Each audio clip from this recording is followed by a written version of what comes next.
A popular boating destination along the Potomac River is facing a possible crisis. New danger signs put up by the U.S. Coast Guard have alarmed people who work or even use the marinas on Neabsco Creek in Woodbridge.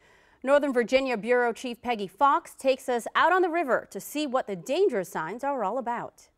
3 marinas along Neabsco Creek serve boaters up and down the Potomac River. On a busy Saturday or Sunday in the summertime, there's hundreds of boats coming in and out of here. And it's got the only 24-hour fuel station on the river, says Terry Hill, who owns the Hamptons Landing Marina. But he and many others who work here and use these marinas are worried these new danger signs will shut down their businesses just as the season is about to get started. Anybody that comes across these signs is going to want to know, what is this? Why is this changed? Why is there not a red and a green here? Recently, the U.S. Coast Guard removed their red and green navigation signs, which tell boaters where the channel is so they don't run aground. In their place are danger shoal signs. Well, the Coast Guard took their navigational boards off and put these on so they weren't responsible for leading people into a channel that they didn't think was an adequate channel.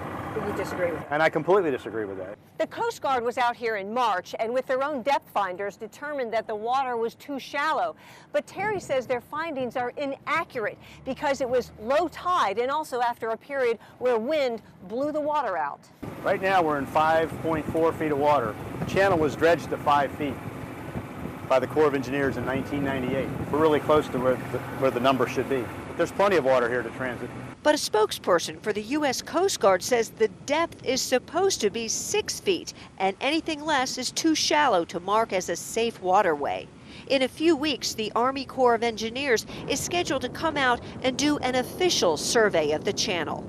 I'm confident it's not going to be as bad as the Coast Guard made it out to be. But time is of great concern. See those ospreys? They had already started a nest on the sign the Coast Guard took down. If the birds build a nest and lay eggs on that sign, the sign has to stay. On the Potomac River near Woodbridge, Peggy Fox, WUSA 9. Now, Peggy tells us there's an effort underway to get the Army Corps of Engineers to redredge the Neabsco Creek channel, but finding the money is the problem. According to state lawmakers, it would cost $550,000.